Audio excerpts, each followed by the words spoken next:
If one will directly translate the original Russian title of the RTS RPG hybrid Rage of Mages, it would become Allods, the Seal of Mystery.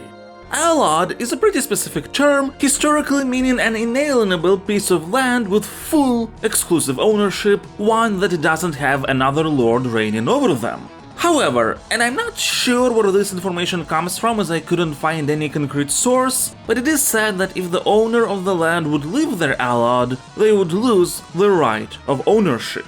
This might have been an aspect that would appear later as part of a transition between Allods and fiefs. I'm not well versed enough on the topic to say for certain. Whatever the case, this is the meaning that Rage of Mages has upped to the extreme. As part of its fantasy world's backstory, a cataclysm has shattered the planet into tons of different islands that were being consumed by the astral. The great mages have found a way to hold the astral back, but at the cost of having to stay on their islands forever, lest they start getting consumed again, hence the name Allods. I suppose the apocalyptic nature of the lore is what has led to the International Rage of Mages title, though to be quite honest, I don't fully understand how exactly it's supposed to fit. While the world is now shattered into tons of floating islands, communication between them still persists, and travel is possible thanks to portal magic.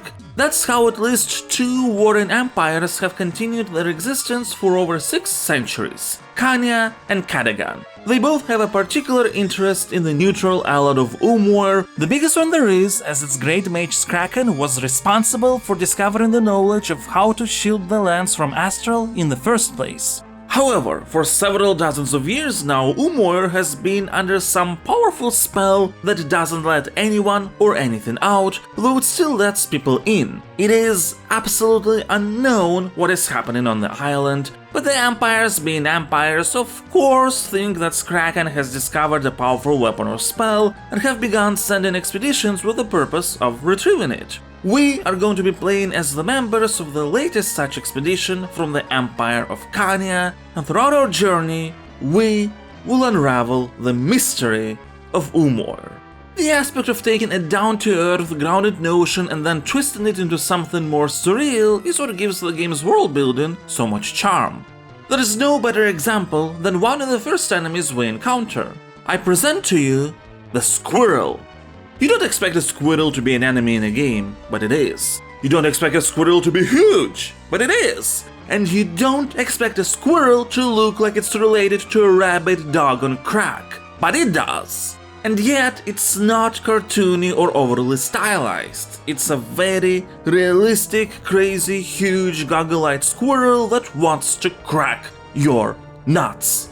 Perhaps the actual gameplay graphics are not particularly pleasing aesthetically speaking. There's a lot of brown all over the place. The units, humanoid at least, look like they could be from absolutely any game out there. Animations are choppy unless you crank the speed up to the max. Rage of Mages is not that good looking of a game, honestly. The music is sure to raise some eyebrows too.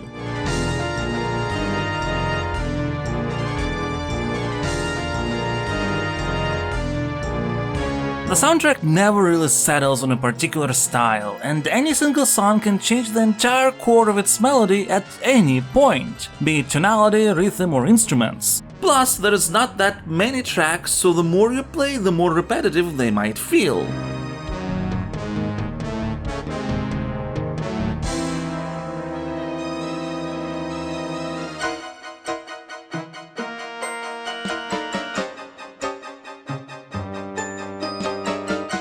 But they will still entrench themselves into your mind, playing on repeat in your head as well, even though you might not necessarily like the tunes in the first place.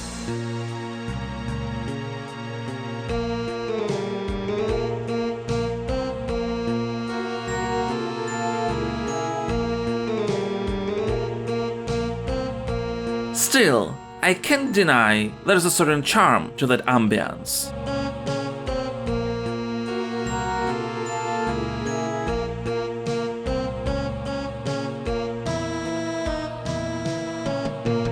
There's grunge, something unsettling. The music is epic but also not quite right, like the world of the game itself. Allods are held together only by the will of the great mages. Something happens to the mage, everyone dies. Nobody can feel truly safe. The gameplay graphics might look somewhat generic, but the music actually does a great job of providing a particular sense of identity to the game, constant tension and a certain kind of weirdness, as do the close-up portraits of various units shown on the right side of the screen.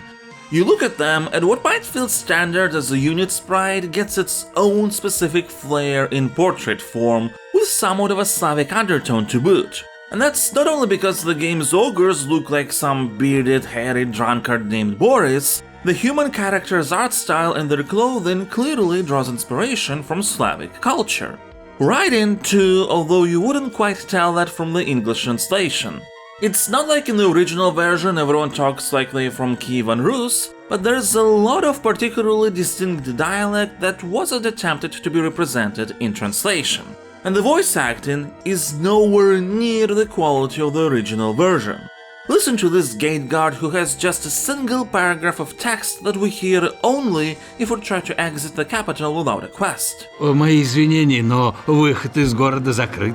Я пропускаю только тех, у кого есть конкретное дело за его стенами. Попробуйте вернуться и поговорить с людьми. Уверен, кто-нибудь вам обязательно что-нибудь подскажет. At this point, understanding the meaning is not important, but just based on the emotion, intonation, clarity, even this random guard has well-directed acting with a professionally trained voice. Now, let's listen to the English version. It's not right to go outside the town without a mission to complete. You should visit the inn and see if you can find someone who needs your help. Once you have an official mission, you may leave the town. What's more, even though the English translation has retained the meaning of the dialogue, it did so very directly, without any pizzazz. And this is the case pretty much all across the board, which also has led to the loss of humor and sarcastic irony. If Russian-speaking players got distinctive text with well-directed acting, international gamers got a dry version of The Simpsons characters instead. We are not just strolling through villages of brainless idiots, we have major problems! Though, for what it's worth, with the GOG release, it is really easy to add Russian voices to the English version by taking the speech RES file from one language, copying it somewhere, and then replacing the file after switching languages. It doesn't fix the issue with the text translation, but it's something, and I would say it's important as these aspects really influence the enjoyment of the world, atmosphere, and narrative. Even though the premise is interesting and the world-building aspects are really cool, without this larger-than-life feeling brought by writing and voices, what we're left with is paper-thin characters and a plot that makes sense only barely, being full of contrivances and coincidences. Technically, Rage of Mages is a bit of a detective story since we need to understand why Umor is in the position it's in, and also technically information unravels bit by bit until we get the full picture, but it all just happens. There is barely any foreshadowing for anything, which makes it difficult to appreciate any payoffs. For example, we receive a mission to deliver a cure from a plague to a village, and it just so happens that its denizens know the location of a treasure in a place that's sacred to them, but as thanks for saving the village they let us know where it is so we could take it. While going to find the treasure, we just happen to stumble upon the knight Brian hunting for bandits. He wasn't a part of the canyon expedition, but joins our party still, because it turns out that some time ago Brian just happened to find a dead body with a letter that happened to be addressed to Kraken himself, which said the envoy with the letter is also in possession of a magic cloak that would undo any curse cast upon Kraken and a scroll to activate that cloak. But when Brian found the body, both the cloak and the scroll were already taken by bandits, so now we have to find them. When we receive a seemingly unrelated plea for help with lifting the siege on a castle, at the end of the mission, one of the attackers who runs away just so happens to be wearing that exact cloak and, well, you get the drift. There's too many coincidences, which is especially noticeable when the writing is as straightforward and focusing more on transmitting information than flair as it is in the English version. Because of this coincidental style of story progression, even moments that are supposed to be as powerful as betrayal fall flat. Out of the 4 members of the Canyon expedition sent to Umoir, 1 happens to be a traitor. Since at the beginning we choose to play as any of these 4 characters, who exactly the traitor is depends on that initial choice. The story is linear, but the roles are switched around, so it would never be the traitor, obviously. And that betrayal literally comes out of nowhere. There has been practically zero foreshadowing that will help to understand the reasoning behind that action, and after the mission, it's not going to be mentioned ever again, even though we'd spend a huge chunk of the game with that character, equipping and leveling them up. At least the betrayal works from that progression perspective. It really is a shocking stab in the back due to how much time we need to invest into our characters.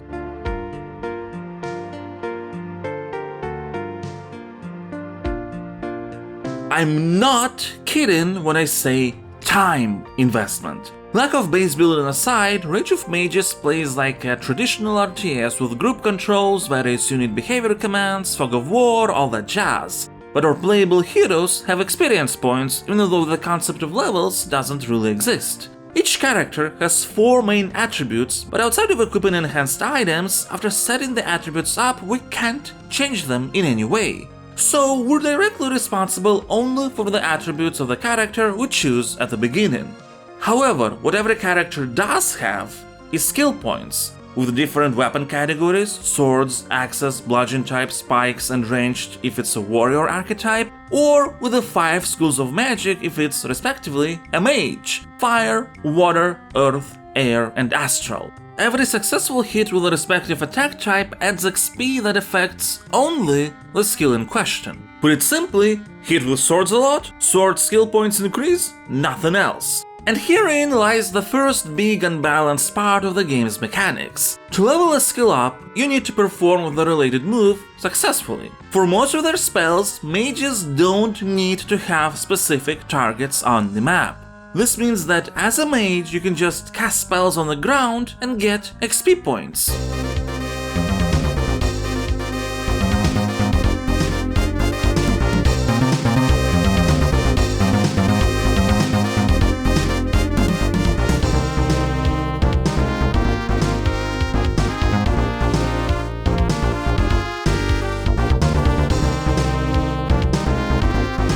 Fun times! And even though enemies have different resistances to various schools of magic depending on their type, when a spell is cast on them, it can't miss regardless of the effectiveness and will give XP.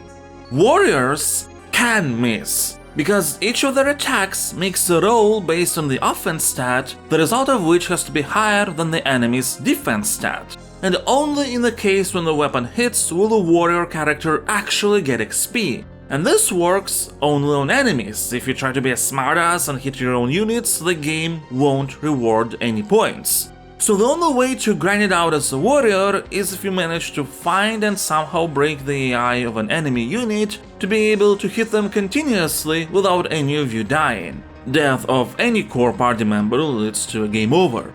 While the AI does try to be advanced and act relentlessly to the point that some enemies can follow you across half the map while chasing, and retreating when health is low is part of standard behavior, breaking it is not that tricky. Making sure everyone survives though is. Now, Rage of Mages is a linear game with some optional quests. Every mission takes place on its own map with a set number of enemy units, which means there is a concrete finite amount of potential XP points one can receive without cheesing, and that amount is not balanced properly. Every now and then, a new party member joins. The group that traveled to Umur got separated when teleporting in, but the others didn't lose time and would progress without us. Their XP and skill stats upon joining are a representation of what kind of power level our characters are expected to have by this point. And it becomes obvious that without that extra grinding, even if you do kill absolutely every enemy on each map you visited, your XP and skill stats undoubtedly are going to be twice smaller. Now, to be fair, there is a way to avoid grinding. With money. In the hub city of Plagat, which we visit between missions, there is a school where we can pay to increase any skill we want. The prices though eventually get really ridiculous, and even if we spend absolutely everything we have, it won't be enough to reach the expected skill level either. One might think that maybe spending money in the shop on equipment is a better, more sensible investment, but that's only partially true. The way the loot system works in Rage of Mages is that with some exceptions, the items we find in bags dropped by humanoid enemies are exactly what they had equipped, which might not always be the highest quality gear available at the moment, but it's still oftentimes useful. You can sell it if you don't need it, and more importantly, Rage of Mages puts powerful relative to our current level items as exploration rewards. So why do you need to spend tons of money on some really high quality gear like a crystal set, when you can find 1.5 of full sets worth of crystal equipment by exploring, with enchantments on them to boot? It's not that you shouldn't buy anything in the store. There's books that can teach mage spells, it might be worth investing in weapons for warriors to make sure their defense stat gets higher, but spending money on whole sets will eventually make you feel like you've wasted it since you found something better during a mission. Also, on a side note, the inventory and equipment interface overall is fine and easy to use, but can feel a bit clunky because to compare items we always have to point at them and wait for a stat pop-up to show up. There is no other easy way to directly compare things. And sometimes there are small items like amulets which are hidden under character clothes layers, so we can't even point directly at the amulet they're wearing without taking armor off or switching amulets around. Sometimes stuff like this can get annoying, though to be fair, eventually I found myself more often than not worrying about just the big main equipment and not the small one, and the reason for that is one thing that you should spend money on instead of training or store: mercenaries. While progressing through the game, the city tavern is going to get increasingly more populated with warrior and mage squads that we can hire for a single mission. Now, these mercs don't have XP and we can't change their equipment, but they upgrade their skills and items between main missions themselves, always having the appropriate power level relative to the overall enemy difficulty at this point in progression. Of course, they also become more expensive, but thanks to all the loot we find that can be sold, and in general the money we get as quest rewards, usually we can still not only get all we've spent on mercenaries back, but also end the mission with a profit. And we don't lose the game when a mercenary dies. Besides, their squad gets gradually regenerated while completing main missions anyway. The supposed downside to mercenaries is the fact that, given the skill system specifics, if they're doing the work for our characters, then party members don't get XP. But considering that XP is somewhat problematic anyway, who cares, right? For a big chunk of the game, our party consists of 3 warriors and 2 mages. That's just too many characters to level up. There's not enough enemies or money to provide a steady supply of experience points for everyone. So why do we have to bother with trying to use tactics and strategy to defeat enemies using pretty much constantly under-leveled characters, when we can just hire some appropriately leveled dudes and dudettes and just smash through a position that way? Side note, Allods are a world of equal opportunity. Among enemies and mercenaries you're going to encounter, if not as many, then at least almost as many women as you would men, both as mages and warriors, both melee and archers. And once you discover the power of these mercenaries, you can just complete most levels by pointing to an undiscovered location on the map and asking them to go there in attack mode so they'd fight everything they encounter on the way.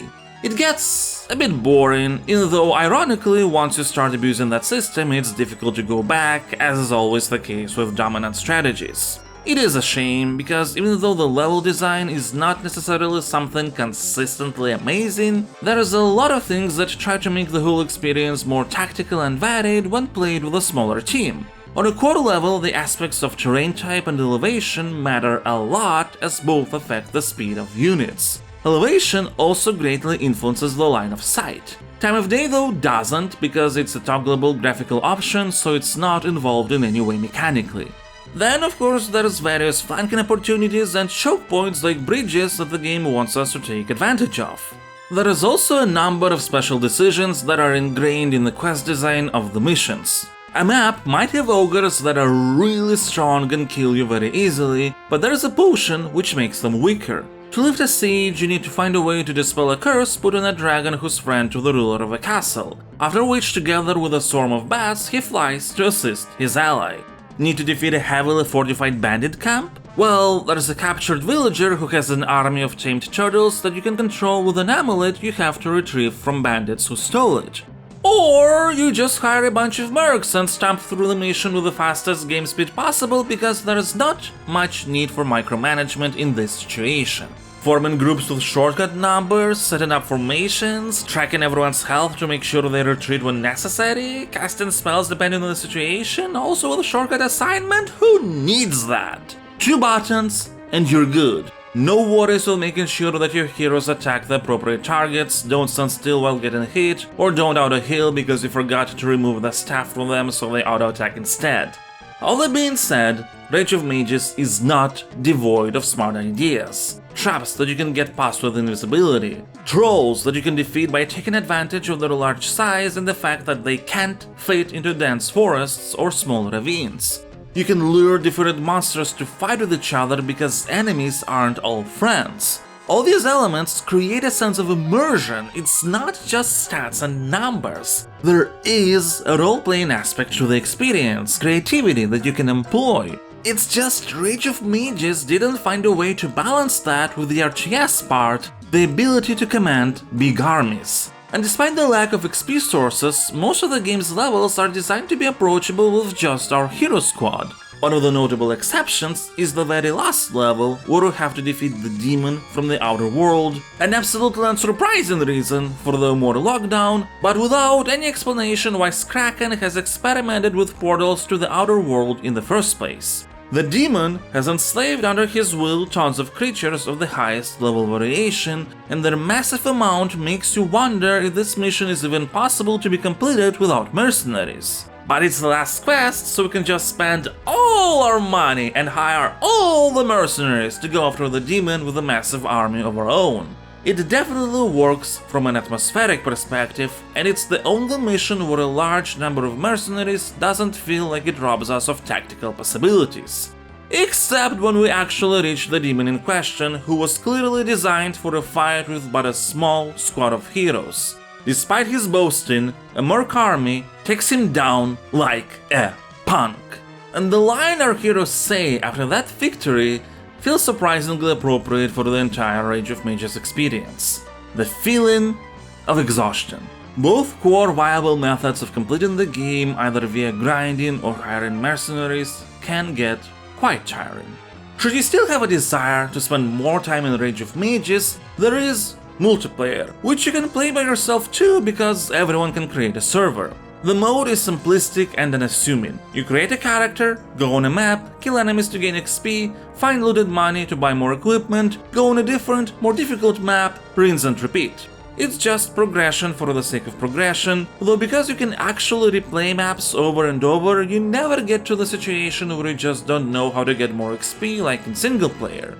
Besides, having someone else to play with definitely helps with enjoyment. But I think on this note, we can score the game with my Stasocritic Rating system.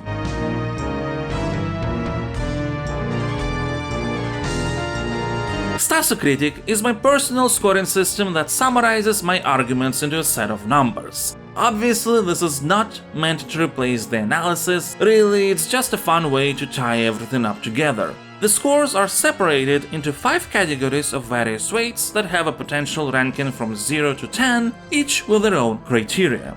The first category is design with the biggest weight, 4, as how a game is played and structured influences our experience the most. I will assign a 6. Rage of Mages has huge issues surrounding balancing that due to its nature of being a combination of an RTS and an RPG, both genres where this aspect is really important, affect the entirety of the experience. However, underneath those issues, there is a game with a solid foundation, pretty good levels, and a nice dose of creativity. The next category is emotions, and it's all about personal feelings, which is why it has a weight of 3, since those are really important. I've played Rage of Mages a lot as a child. I loved it so much and completed it so many times. In our second grade drawing class, we had a free-form topic once, and I drew a scene inspired by Allods. The teacher was so impressed with the originality of every creature I depicted that I didn't have the courage to tell them it didn't come from my imagination, but rather was taken from a video game I love to play. And I didn't know it at the time, but Rage of Mages was an important precursor to my game developer journey. But the thing is, I realize now that back in the day I never completed Rage of Mages without cheat codes. I suppose that's why I didn't feel exhausted. When met with some poor balancing on the part of the game, I'd just cheat my way through and continue enjoying it without any regrets. Perhaps there's something that could be learned from the child me's attitude. I just embraced the creative aspects of the game while ignoring everything that was hindering enjoyment, charting an epic tale through the world of Allods. So with this nostalgic reminiscence in mind, I will assign a 7. It was interesting to revisit one of the most played games of my childhood, but even if I had used cheats now, it would make for a smoother experience, but not really change my enjoyment of the game as an adult. I don't really see any reasons to go back to Rage of Mages in the future. Now, let's discuss cohesion, a category with a weight of 2 that's about how well the game connects different facets into a singular, holistic experience. I will assign a 6. Rage of Mages does some interesting things, the most memorable of which is certainly the betrayal of a character we've been focusing on training and equipping. But there are also some other aspects that attempt to make the experience more immersive. The sensible diplomacy between various factions, some attempts to connect quest narrative with map design, stuff like that. But Rage of Mages never really manages to fully break through its abstract RTS RPG hybridization, in a big part due to the balancing issues. Next, we have context, a category that's all about world building, characters, narrative, and everything else that provides, naturally, context to the player. I will assign a 6 here as well. Rage of Mages has a very cool premise and an interesting world that captures one's imagination. However, it never really manages to do anything good or sensible with it. At best, acceptable, and even then only if you're playing the Russian version where the writing is at least interesting stylistically. So in that regard, there are definitely elements to enjoy, but not much beyond that. And finally, aesthetics, a category about visual style, music, sound, and so on. Now, this category is interesting because the score really depends on the language you're playing. I'm going to base the score off the original Russian version and will assign a 6, although for the international English one, a 5 or even 4 would be more appropriate. The in-game graphics can look generic and the music is a bit grating, but if you're talking about overall collective stylistics represented through character portraits, enemy design, voice acting, city environments, how all that is encapsulated within a consistent world, then there are enough elements to create overall positive emotions. And that's why Russian voice acting is so important. Its theatrically staged approach actually helps with sort of gluing all those aspects together. The bizarre English acting though makes everything feel disjointed and all issues become much more noticeable. Pretty weird how our brains can work. Anyway, should we calculate all the scores and their weights together, Rage of Mages gets a final Stasocritic rating of 63. Which, in the context of my system, means that the game is nice and can be enjoyed by those who are willing to look past its flaws. In fact, most games out there are going to have a Stasocritic score in the range of 50s, 60s, it's balanced such so it would be difficult to get to any of the extremes. Rage of Mages sets up an interesting foundation, good world building, nice levels, for the most part well implemented core mechanics and controls. It's just that it doesn't manage to fully bring it all together due to broken balance and lack of an interesting plot and characters. But conceptually, it's a curious game with a lot of potential, and hey, maybe that's intriguing enough for you to check it out yourself.